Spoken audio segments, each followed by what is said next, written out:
नमस्कार, city centre में आपका स्वागत है। आपके साथ मैं हूं गीता जोशी और खबरों की शुरुआत साई बाबा की रिहाई पर हुए घमासान से। बॉम्बे हाई कोर्ट की नागपुर बेंच ने दिल्ली यूनिवर्सिटी के पूर्व प्रोफेसर जीएन साई बाबा और 5 अन्य लोगों को दोष मुक्त करार दिया है। इन्हें फौरन जेल से रिहा करने का आदेश दिया है। माओवादियों से संपर्क रखने के आरोप में 2017 में सत्र अदालत ने साई बाबा समेत 5 लोगों को उम्र कैद की सजा सुनाई थी। छठे आरोपी को 10 साल की सजा हुई थी। महाराष्ट्र सरकार रिहाई के खिलाफ सुप्रीम कोर्ट पहुंची है। उसकी अर्जी पर शनिवार 11 बजे सुप्रीम कोर्ट में सुनवाई होगी। छुट्टी के दिन जस्टिस एमआर शाह और जस्टिस बेला एम त्रिवेदी की बेंच स्पेशल सुनवाई करेगी।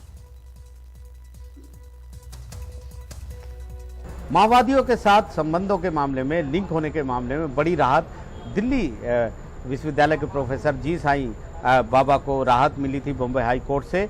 कुछ घंटे वो राहत चली, लेकिन महाराष्ट्र सरकार बरी करने के आदेश के खिलाफ कुछ घंटे बाद सुप्रीम कोर्ट पहुंच गई और सुप्रीम कोर्ट में इसमें केस को मेंशन किया गया। और अब शनिवार के दिन यानी छुट्टी के दिन सुप्रीम कोर्ट में एक स्पेशल सुनवाई होगी। जस्टिस एमआर शाह और जस्टिस बेला एम त्रिवेदी इस मामले की सुनवाई करेंगे और ये तय करेंगे कि क्या बरी करने के आदेश पर रोक लगाई जाए, यानी उनको जेल से बाहर ना आने दिया जाए, या फिर फिलहाल जो है उस आदेश पर रोक ना लगाई जाए, उनको बाहर आने दिया जाए और फिर उसके बाद अपील पर सुनवाई हो। काफ़ी अहम ये मामला। 2017 में उनको गिरफ्तार किया गया था मार्च में। उसके बाद लगातार उनके खिलाफ ये सबूत पेश किए गए, दलीलें दी गई कि वो गढ़चिरौली में नक्सलियों की मदद के लिए जिम्मेदार हैं।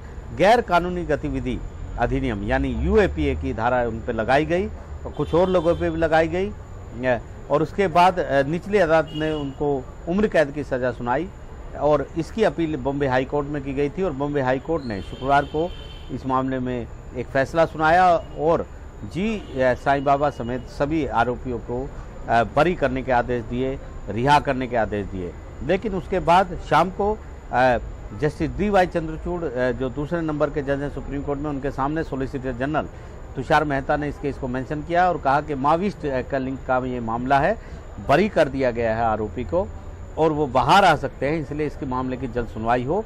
जस्टिस चंद्रचूड़ ने कहा कि इस मामले में अर्जी दाखिल की जा सकती है, जल्द सुनवाई की मांग की जा सकती है शनिवार को ही, और वो अर्जी दाखिल की गई, एप्लीकेशन दाखिल की गई और जल्द सुनवाई की मांग की गई। उसको मान लिया गया है और शनिवार के दिन यानी छुट्टी के दिन एक विशेष सुनवाई इस पूरे मुद्दे पे होगी जो ये तय करेगी कि जीएस साई बाबा जो हैं, जो इस मामले के दोषी थे, अब हाई कोर्ट ने बरी कर दिया है, वो जेल से बाहर आएंगे या नहीं आएंगे। नई दिल्ली से आशीष भार्गव, NDTV। वसंता राहत महसूस कर रही हैं। बॉम्बे हाई कोर्ट ने उनके पति दिल्ली यूनिवर्सिटी के प्रोफेसर GN साई बाबा को फौरन रिहा करने का आदेश दिया है। 2017 में उन्हें सत्र अदालत ने UAPA के तहत उम्र कैद की सजा सुनाई थी। ऐसा सिचुएशन में इनकी तबीयत बहुत खराब हो गई।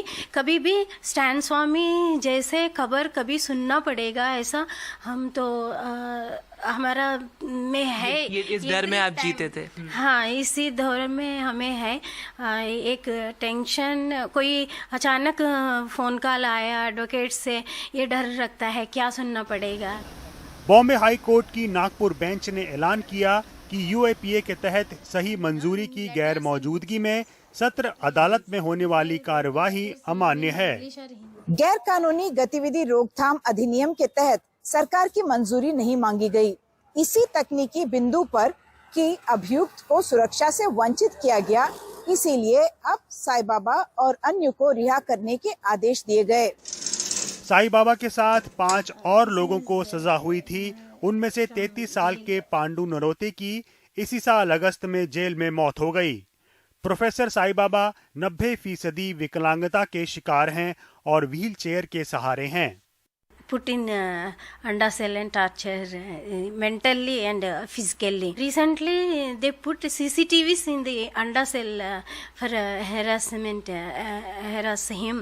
साई बाबा के परिवार को उम्मीद है कि उम्र कैद की सजा को फौरन रिहा करने के फैसले में बदलकर हाई कोर्ट ने जो नजीर कायम की है, उससे साई बाबा जैसे दूसरे आंदोलनकारियों और बुद्धिजीवियों का भी फायदा होगा। उमा सुधीर के साथ वेदांत की report, NDTV India. Varanasi court ने शुक्रवार को श्रृंगार गौरी ज्ञानवापी मस्जिद मामले में बड़ा फैसला देते हुए श्रृंगार गौरी पक्ष द्वारा वजू खाने में मिले कथित शिवलिंग की कार्बन डेटिंग कराने की मांग को खारिज कर दिया है। किसी भी तरह के सर्वे से वजू खाने को सील करने के सुप्रीम कोर्ट के आदेश की अवहेलना होगी। वो वाराणसी कोर्ट के फैसले के खिलाफ सुप्रीम कोर्ट जाएगा। इस साल मई महीने में ज्ञानवापी मस्जिद के सर्वे के दौरान मस्जिद के वजू खाने में मिले कथित शिवलिंग की ना कार्बन डेटिंग होगी और ना ही कोई और वैज्ञानिक सर्वेक्षण कराया जाएगा। ये फैसला वाराणसी जिला कोर्ट ने दिया है। पिछले महीने इस मामले की पक्षकार 5 महिलाओं ने अर्जी दी थी कि सर्वे के दौरान मिले कथित शिवलिंग की आयु संरचना की जांच के लिए कार्बन डेटिंग या पुरातत्व विभाग से वैज्ञानिक सर्वेक्षण कराया जाए। कोर्ट ने इस मांग को खारिज करते हुए कहा है कि सर्वेक्षण के सैंपल लेने में अगर कथित शिवलिंग को क्षति पहुंचती है तो वो सुप्रीम कोर्ट के आदेश की अवहेलना होगी। शिवलिंग को क्षति पहुंचने पर आम जनमानस की धार्मिक भावनाओं को भी चोट पहुंच सकती है। एएसआई से सर्वे का आदेश देना उचित नहीं होगा और ऐसा आदेश देने से कथित शिवलिंग की आयु, प्रकृति और संरचना का पता चल जाए, इसके भी न्यायपूर्ण समाधान की संभावना प्रतीत नहीं होती है। 16 मई को सर्वे कमीशन के सर्वे के दौरान मस्जिद में शिवलिंग मिलने की बात सामने आई थी पहली बार। उसी दिन यही सिविल कोर्ट ने आदेश दिया था कि उस वजू खाने को सील कर दिया जाए जिसमें शिवलिंग मिला है। कोई ना आएगा ना जाएगा, ना ही कोई छेड़छाड़ होगी। इसी फैसले को सुप्रीम कोर्ट ने 17 मई को जारी रखा था। सुप्रीम कोर्ट ने कहा था कि जब तक कोई फैसला नहीं देता जिला जज की कोर्ट, तब तक ये फैसला सिविल कोर्ट का जारी रहेगा। ना मस्जिद के अंदर जो वजू खाना है सील रहेगा, सीआरपीएफ की सुरक्षा में रहेगा, ना कोई आएगा ना जाएगा, ना किसी तरह की कोई छेड़छाड़ की जाएगी। उसी आधार पर कोर्ट ने ये आदेश दिया है जिसका अब रुख करेगा हिंदू पक्ष सुप्रीम कोर्ट में इस फैसले के खिलाफ। हिंदू पक्ष ने कहा कि वो वाराणसी कोर्ट के फैसले के खिलाफ सुप्रीम कोर्ट जाएगा।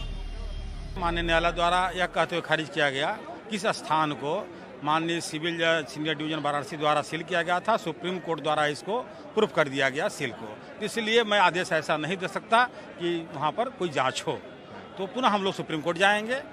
आप इस आदेश के खिलाफ सुप्रीम कोर्ट जाएंगे? निश्चित जाएंगे, क्योंकि हम लोग सबसे पहले सुप्रीम कोर्ट ही गए थे, तो सुप्रीम कोर्ट ने कहा सारे प्रार्थना पत्र की सुनवाई जिला कोर्ट करेगी, इसलिए जिला कोर्ट में गई। मस्जिद पक्ष का कहना है कि वो सुप्रीम कोर्ट में भी हिंदू पक्ष द्वारा कथित शिवलिंग की कार्बन डेटिंग करने की अर्जी का विरोध करेगा, क्योंकि वो शिवलिंग नहीं फव्वारा है। हम लोगों ने उनकी एप्लीकेशन का यही कहकर विरोध किया था कि ऑनरेबल सुप्रीम कोर्ट ने अपने 17 मई 2022 के ऑर्डर से सर्वे के दौरान जो आकृति पाई गई है उसको प्रिजर्व करने का ऑर्डर किया है, और अगर जज साहब कार्बन डेटिंग के लिए या किसी भी वैज्ञानिक पद्धति से उसके जांच करने के लिए ऑर्डर करेंगे तो वो ऑनरेबल सुप्रीम कोर्ट के ऑर्डर का वायलेशन होगा, लिहाजा उसको खारिज किया जाना चाहिए। श्रृंगार गौरी और ज्ञानवापी मामले में अब किस तरह आगे सुनवाई होगी, इसका फैसला वाराणसी कोर्ट 17 अक्टूबर को करेगा।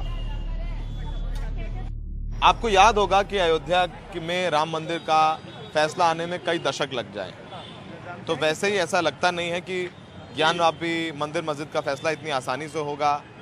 तमाम कानूनी दांव पेच चलते रहेंगे। जिला जज कोई फैसला देंगे उसके खिलाफ सुप्रीम कोर्ट जाया जाएगा, दूसरी अर्जी पर हाई कोर्ट जाया जाएगा। तो एक कानूनी लड़ाई है जो लंबी चल सकती है और साथ में इसके समानांतर राजनीति भी चलती रहेगी। बनारस में सहयोगी राकेश सिंह और अजय सिंह के साथ सौरभ शुक्ला, एनडीटीवी इंडिया। अंधेरी विधानसभा उपचुनाव में नामांकन के आखिरी दिन बीजेपी और शिवसेना उद्धव ठाकरे ने विशाल रैली निकालकर शक्ति प्रदर्शन किया। बीजेपी से मुरजी पटेल ने तो शिवसेना उद्धव बाला साहेब ठाकरे गुट की तरफ से ऋतुजा रमेश लटके ने नामांकन भरा। बीजेपी उम्मीदवार को एकनाथ शिंदे गुट और आरपीआई का समर्थन हासिल है, तो शिवसेना उद्धव बाला साहेब ठाकरे गुट को कांग्रेस और एनसीपी का समर्थन हासिल है। अंधेरी विधानसभा उपचुनाव के लिए शक्ति प्रदर्शन की शुरुआत हो गई है। बीजेपी उम्मीदवार मुरजी पटेल और शिवसेना उद्धव बाला साहेब ठाकरे गुट की ऋतुजा लटके दोनों ने एक ही दिन अपने हजारों समर्थकों के साथ रैली निकालकर नामांकन भरा। इस वजह से अंधेरीपुर में जगह जगह ट्रैफिक जाम का माहौल था, लेकिन समर्थकों का उत्साह देखने लायक था। एक मौका ऐसा भी आया जब दोनों गुट एक दूसरे के आमने सामने आ गए थे।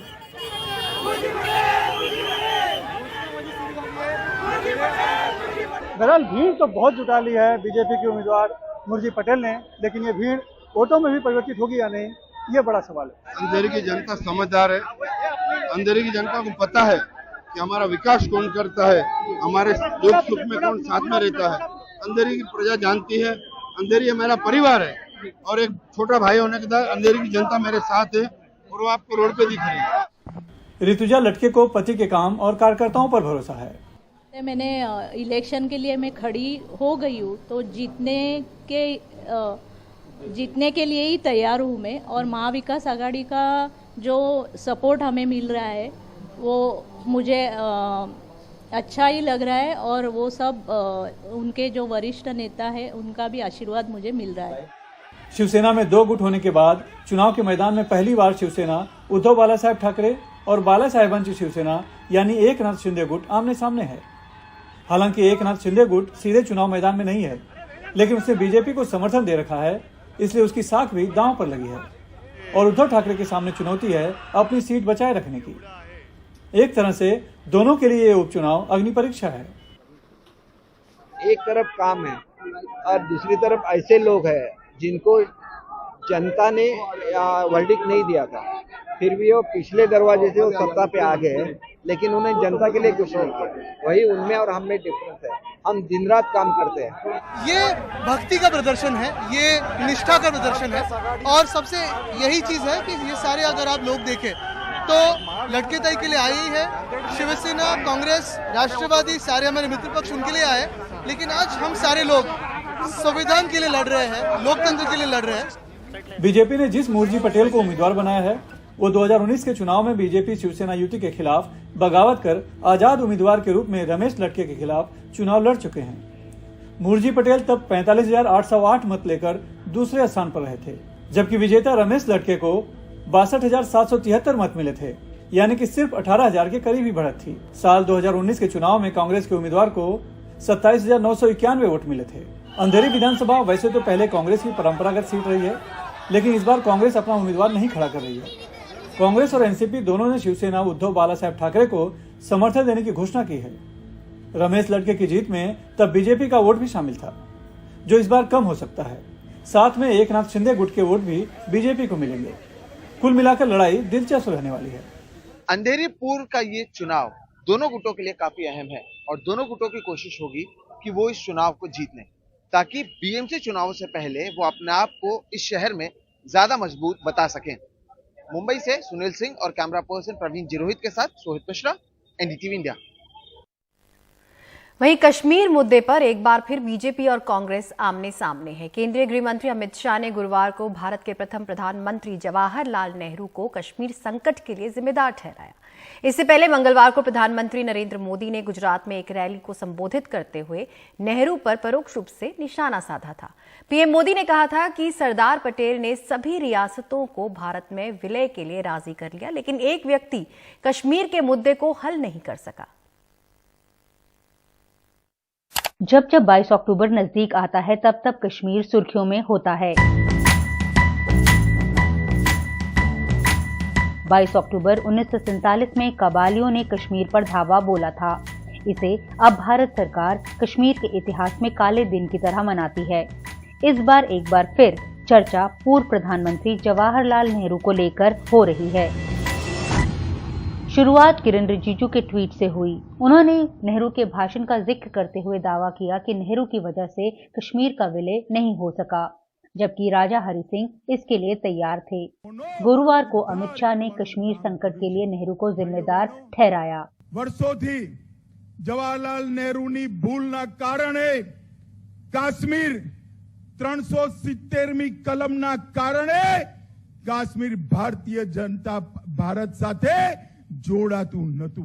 26 अक्टूबर 1947 को जबकि कांग्रेस याद दिला रही है कि नेहरू जोर जबरदस्ती के नहीं, लोकतांत्रिक सहमति के पक्ष में रहे। अनुच्छेद 370 भी इसी सहमति के नतीजे से आया। कुछ भी थोपना उस राजनीति का हिस्सा नहीं था। यहाँ पे तक 370 का सवाल है। 370 कोई जम्मू कश्मीर में कांग्रेस ने लागू नहीं किया।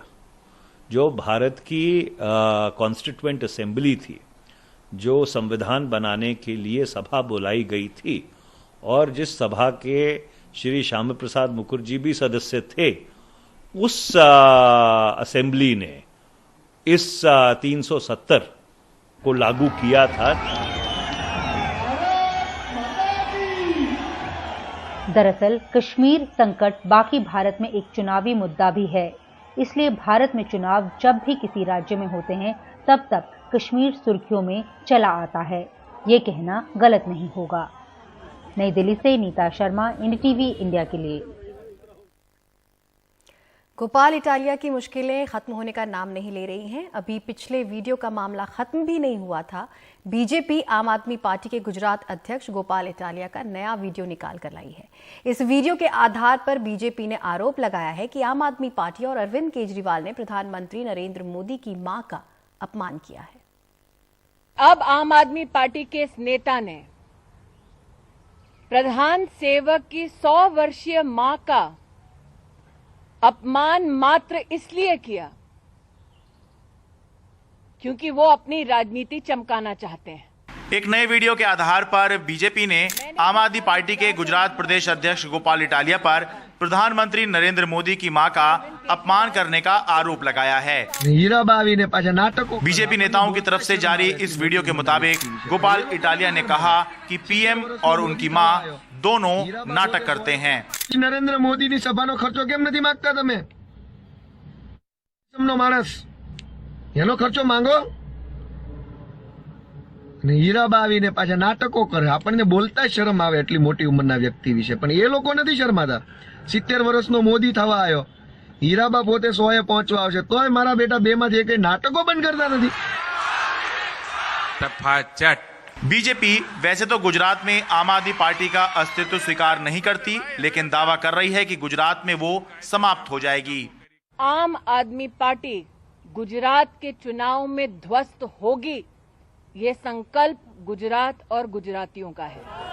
वहीं आम आदमी पार्टी लगातार सामने आ रहे वीडियोस पर सवाल खड़े कर रही है। मुझे लगता है गुजरात का चुनाव आज खड़ा हो चुका है, बदलाव चाह रहा है, और इनके अगर इनको ये लगता है गोपाल इटालिया का वीडियो दिखा करके गुजरात में परिवर्तन की आंधी को रोक देंगे, तो मुझे लगता है कि शायद माननीय प्रधानमंत्री जी ने भी सरेंडर कर दिया है, वरना वीडियो नहीं दिखाए जाते।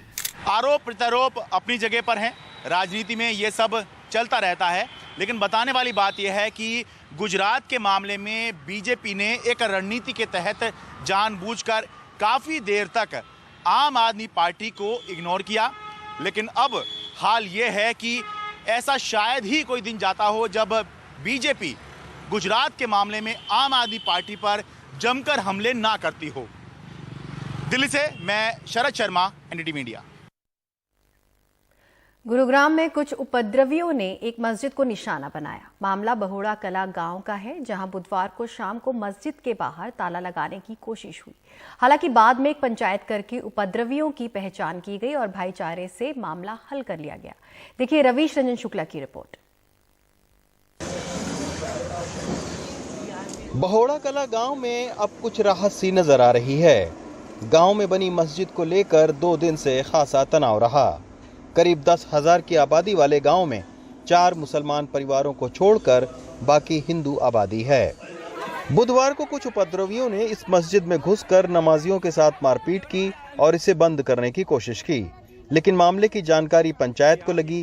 फिर गुरुवार को पंचायत करके मुस्लिम परिवारों को सुरक्षा के वायदे के साथ आपसी भाईचारे से इस मामले को सुलझा लिया गया। गांव में अभी इलेक्शन चल रहे हैं, राजनीतिक कोई बच्चे थे, उन्होंने क्या 8-10 आदमी को उपद्र कर दिया।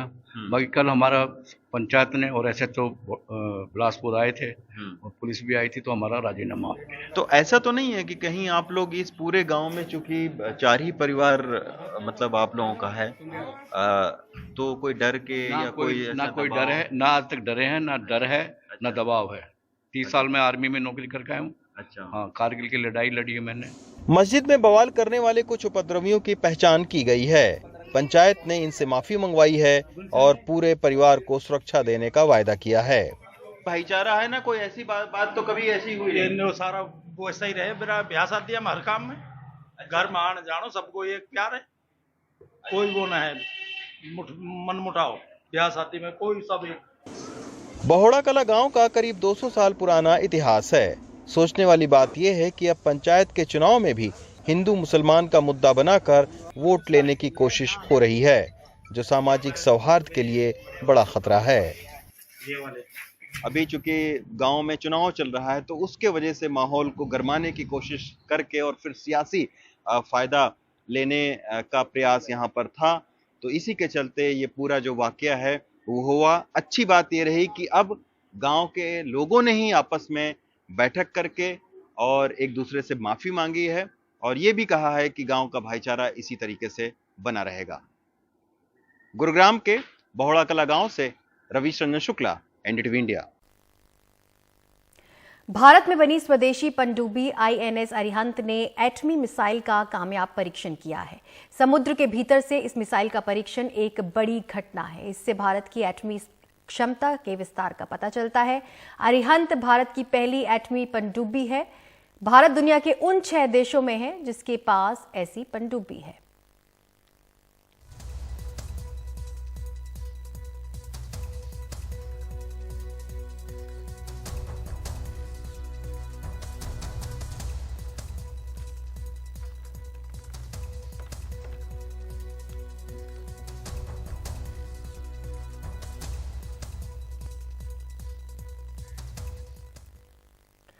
आतंकवादियों की गोलियों का शिकार हुए डॉग जूम को हर तरफ से श्रद्धांजलि मिल रही है। जम्मू में 29 आर्मी डॉग यूनिट ने उसे विदाई दी। 10 अक्टूबर को अनंतनाग में आतंकियों के खिलाफ सेना के अभियान के दौरान जूम को 2 गोलियां लगी थी। वेटनरी डॉक्टर्स की तमाम कोशिशें उसे बचाने में नाकाम रहीं। गोली लगने के बावजूद जूम ने आतंकियों पर हमला जारी रखा था।